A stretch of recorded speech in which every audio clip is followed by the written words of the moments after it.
कलयुग के 20 बातें, कलयुग के ये 20 कड़वे सच जो सतयुग में बताए गए थे।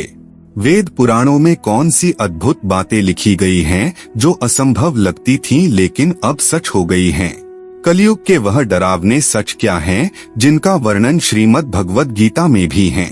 महाभारत में कही गई कौन सी बातें कलयुग में एकदम सटीक साबित हुई हैं।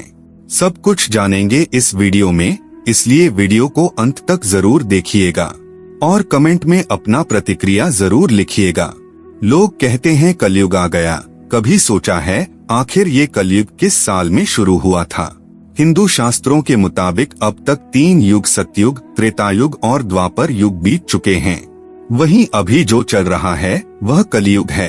पुराणों के मुताबिक कलयुग के साथ ही दुनिया समाप्त हो जाएगी। स्वागत है सनातन ज्ञान कथा के फिर से एक नई प्रस्तुति में। मित्र, हमारे चैनल पर आप पहली बार आए हैं तो चैनल को सब्सक्राइब जरूर कीजिएगा। वीडियो पसंद आए तो अपने मित्र और परिवार के साथ शेयर जरूर कीजिएगा। आइए पहले जान लेते हैं कलयुग की शुरुआत कब हुआ था और कलयुग के अंत कब होगा और कैसे होगा। गीता में बताया गया है कि 4,32,000 वर्षों का कलयुग है, जबकि अभी तक कलयुग के केवल 5,122 वर्ष ही पूरे हुए हैं। कलयुग के इतने से कम वर्षों में ही ऐसा लगता है कि जैसे पाप अपनी चरम सीमा पर पहुंच चुके हैं, जबकि यह युग 4,32,000 मानव वर्षों का है। आधुनिक काल गणना के हिसाब से देखा जाए तो कलयुग का प्रारंभ 3,102 ईसा पूर्व से हुआ था, जब 5 ग्रह मंगल, बुध, शुक्र, बृहस्पति और शनि मेष राशि पर 0 डिग्री पर हो गए थे। विद्वानों का मत है कि अब तक कलयुग के 3,102 + 2,024 5,126 वर्ष बीत चुके हैं और अभी कलयुग का प्रथम चरण ही चल रहा है, यानी कलयुग की अभी बहुत अवधि बाकी है। कलयुग से पहले 3 युग बीत चुके हैं, जिसमें पहला युग सतयुग था। इस युग में भगवान विष्णु ने मत्स्य और नरसिंह के रूप में अवतार लिया। इसके बाद त्रेतायुग प्रारंभ हुआ, जिसमें भगवान विष्णु ने श्री राम के रूप में जन्म लिया। वह तीसरे युग द्वापर युग में भगवान विष्णु ने श्री कृष्ण के रूप में जन्म लिया और चौथे युग कलयुग में भगवान विष्णु कल्कि के रूप में जन्म लेंगे। अब आइए जानते हैं कलयुग का वह सच जो अब तक आप नहीं जानते हैं। नंबर 1, कलयुग में मनुष्य धर्म का पालन नहीं करेगा और धार्मिक पुस्तकों का आदर भी नहीं करेगा। उसका आचरण नष्ट हो जाएगा और वह वेदों की पालन नहीं करेगा। सभी मनुष्यों में धर्म सत्यता की कमी हो जाएगी। नंबर 2, इस युग में ब्राह्मण भी केवल नाम मात्र रह जाएंगे। वह केवल धन कमाने के लक्ष्य को लेकर अपनी जिंदगी व्यतीत करेंगे और उनमें छल की भावना उत्पन्न हो जाएगी। उस समय पाखंड की अधिकता और अधर्म की वृद्धि होने से लोगों की आयु कम होती चली जाएगी। ब्रह्मचारी लोग वेदों में कहे गए व्रत का पालन किए बिना ही वेदाध्यापन करेंगे। गृहस्थ पुरुष न तो हवन करेंगे न ही सत्पात्र को उचित दान देंगे। वनों में रहने वाले वन के कंदमूल आदि से निर्वाह न करके ग्रामीण आहार का संग्रह करेंगे और सन्यासी भी मित्र आदि के स्नेह बंधन में बंधे रहेंगे। नंबर 3, कलयुग का वर्णन करते हुए श्री कृष्ण कहते हैं कि कलयुग में ऐसे लोगों का राज्य होगा जो दोनों ओर से शोषण करेंगे। बोलेंगे कुछ और करेंगे कुछ, मन में कुछ और कर्म में कुछ। लोग एक एक पैसे के लिए दूसरों का बुरा करने से भी नहीं कतराएंगे। ऐसे ही लोगों का राज्य होगा। इसी प्रकार कलयुग में ऐसे लोग रहेंगे जो बड़े ज्ञानी और ध्यानी कहलाएंगे। जो शील और सदाचार से भ्रष्ट है, ऐसे लोग सुखी रहेंगे। वे ज्ञान की चर्चा तो करेंगे लेकिन उनके आचरण राक्षसी होंगे और ब्राह्मण चंडाल हो जाएंगे। बड़े पंडित और विद्वान कहलाएंगे, किंतु वे यही देखते रहेंगे कि कौन सा मनुष्य मरे और हमारे नाम से संपत्ति या पद कर जाए। नंबर 4, पुत्रः पितृवधम कृत्वा पिता पुत्रवधं तथा निरुद्वेगो वृहद्वादी न निंदामुपल्प्स्यते म्लेच्छीभूतं जगत सर्व भविष्यति न संशयः हस्तो हस्तं परिमुषेद युगान्ते समुपस्थिते। पुत्र पिता का और पिता पुत्र का वध करके भी उद्विग्न नहीं होंगे तथा बहुएं सास को काम करने के भेजेंगी। अपनी प्रशंसा के लिए लोग बड़ी बड़ी बातें बनाएंगे, किंतु समाज में उनकी निंदा नहीं होगी। उस समय सारा जगत म्लेच्छ हो जाएगा, इसमें संशय नहीं।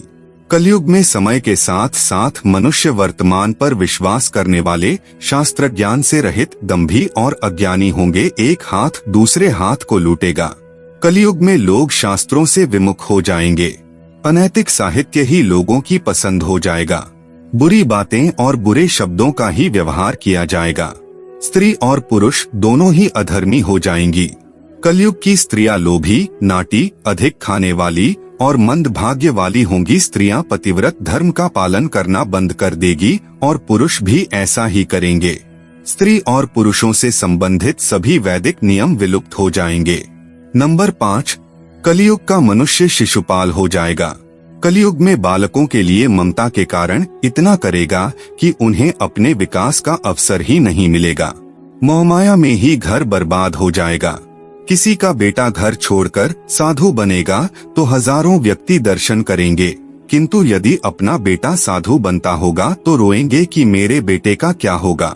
दोस्तों, इतनी सारी ममता होगी कि उसे मोहमाया और परिवार में ही बांध कर रखेंगे और उसका जीवन वहीं खत्म हो जाएगा। नंबर 6, कलयुग में मानव का मन नीचे गिरेगा, उसका जीवन पतित होगा। यह पतित जीवन धन की शिलाओं से नहीं रुकेगा, न ही सत्ता के वृक्षों से रुकेगा। इस कलयुग में हरि नाम मात्र से ही सबका नैया पार होगा। हरि नाम के एक छोटे से पौधे से, हरि कीर्तन के एक छोटे से पौधे से मनुष्य जीवन का पतन होना रुक जाएगा।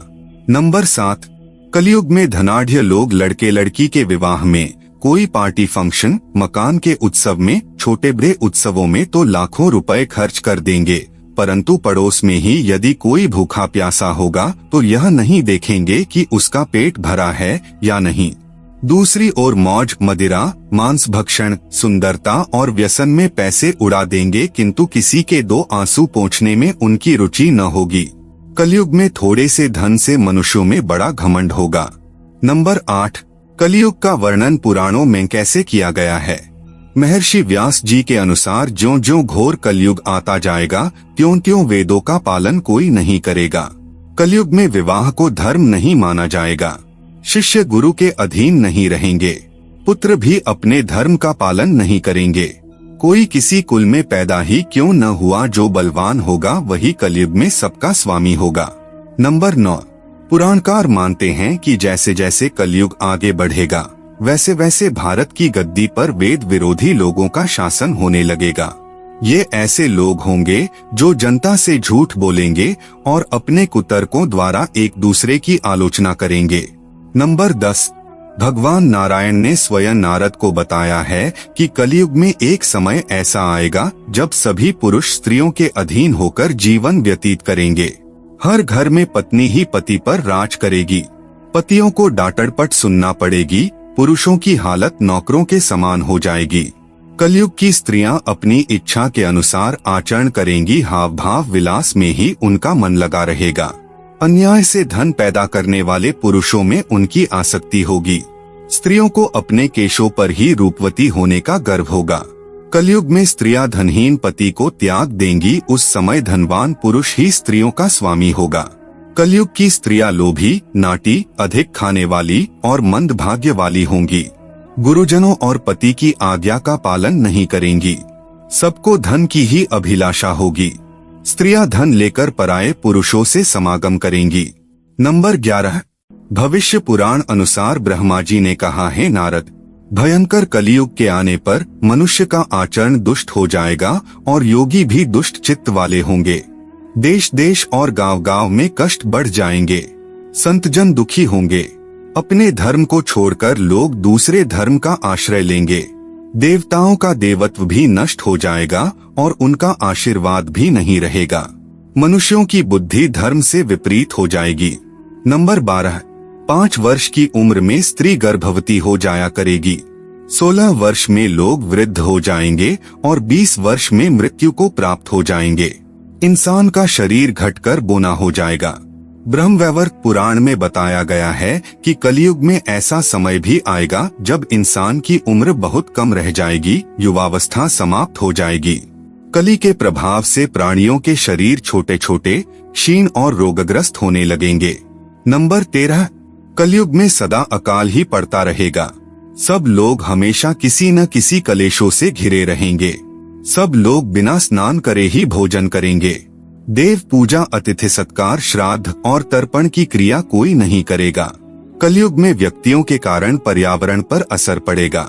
इस काल में समय पर बारिश नहीं होना, गर्मी ज्यादा स्तर पर बढ़ना, जिसके कारण सभी फैसले नष्ट हो जाएगी। नंबर 14, कलयुग के अंत के समय बड़े बड़े भयंकर युद्ध होंगे। भारी वर्षा, प्रचंड आंधी और जोरों की गर्मी पड़ेगी। लोग खेती काट लेंगे, कपड़े चुरा लेंगे, पानी पीने का सामान और पेटियां भी चुरा ले जाएंगे। नंबर 15, कलयुग के अंत में संसार की ऐसी दशा होगी कि अन्न नहीं उगेगा। लोग मछली मांस ही खाएंगे, पेड़ों पर फल नहीं लगेंगे। धीरे धीरे ये सारी चीजें विलुप्त हो जाएंगी। गाय दूध देना बंद कर देगी। नंबर 16, श्रीमद् भागवत के 12 स्कंध में कलयुग के धर्म के अंतर्गत श्री सुखदेव जी परीक्षित जी से कहते हैं, ज्यों ज्यों घोर कलयुग आता जाएगा, त्यों त्यों उत्तरोत्तर धर्म, सत्य, पवित्रता, क्षमा, दया, आयु, बल और स्मरण शक्ति का लोप होता जाएगा। नंबर 17, सभी एक दूसरे को लूटने में रहेंगे। कलयुग में समाज हिंसक हो जाएगा। जो लोग बलवान होंगे उनका ही राज चलेगा। मानवता नष्ट हो जाएगी। रिश्ते खत्म हो जाएंगे। एक भाई दूसरे भाई का ही शत्रु हो जाएगा। जुआ, शराब, परस्त्रीगमन और हिंसा ही धर्म होगा। रावण के द्वारा बताई गई 3 कलयुग की बातें, जो कलयुग में जीने वाले मनुष्य को सही मार्ग दिखाएगी। जैसे आप सभी जानते ही होंगे कि रावण दुनिया का सबसे अहंकारी राक्षस था, परंतु हिंदू ग्रंथों में रावण को दुनिया का सबसे बड़ा ज्ञानी पंडित बताया गया है। अपने जीवन के अंदर जो भी शुभ कार्य है उसे जल्द से जल्द संपन्न कर लेना चाहिए। और रावण बताते हैं कि जो अशुभ कार्य है उसे जितना अधिक देरी हो उसे उतना ही टालना चाहिए, नहीं तो उस व्यक्ति को अपने जीवन में पछताना पड़ेगा। नंबर 2, रावण ने यह भी बताया था कि कलयुग में कभी भी शत्रु को खुद से छोटा नहीं समझना चाहिए। यह अहंकार की निशानी बताई गई है। रावण ने इस उदाहरण के द्वारा खुद को बताया है कि मैंने वानर सेना को छोटा समझा और यह मेरे जीवन की सबसे बड़ी गलती थी। नंबर 3, इस कलयुग में आप कुछ करना चाहते हैं तो जिंदगी में अपनी गुप्त बातें किसी भी व्यक्ति को नहीं बतानी चाहिए, वह आपके लिए भी प्रिय क्यों न हो। रावण ने इस बात का उदाहरण देते हुए कहा था कि मैं अपने राज विभीषण को बताता हूँ, लेकिन आज मैं विनाश के मुख पर खड़ा हूँ। कलयुग में सुख समृद्धि और धन संपत्ति के लिए, मानव के हित के लिए श्री कृष्ण ने कुछ बात बताया है। नंबर 1, कलयुग में सत्य पर असत्य इतना हावी होने लगा है कि सत्य और असत्य का पता लगाना किसी भी इंसान के लिए बेहद मुश्किल हो गया है। किसी भी व्यक्ति की बातों से यह अंदाजा नहीं लगाया जा सकता कि वो सच बोल रहा है या झूठ। इसलिए भगवान श्री कृष्ण ने कहा है कि जो व्यक्ति कलयुग में हमेशा सत्य के मार्ग पर चलेगा उसका जीवन आसान हो जाएगा। नंबर 2, दान करना। भगवान श्री कृष्ण के अनुसार जो व्यक्ति कलयुग में दान करता है उसका जीवन आसान हो जाता है। दान करने का अर्थ है किसी जरूरतमंद को वो चीज मुफ्त में मुहैया कराना जिसे पाने के लिए वो सक्षम नहीं है। नंबर 3, जप और ध्यान। कलयुग के इस वैज्ञानिक युग में लोगों के पास भगवान की पूजा पाठ करने के लिए समय नहीं होता है। आज के इस दौर में कुछ गिने चुने लोग ही ऐसे हैं जो रोजाना ध्यान और जप करते हैं। विज्ञान को मानने वाले व्यक्ति भगवान न होने का बात करता है, क्योंकि भगवान को आज तक कोई नहीं देखा है। सच तो यह है, नियमित रूप से जप और ध्यान करने वाला व्यक्ति अपनी गलतियों को पहचानकर उसे सुधारने की कोशिश करता है। नंबर 4, आत्मसंयम रखना।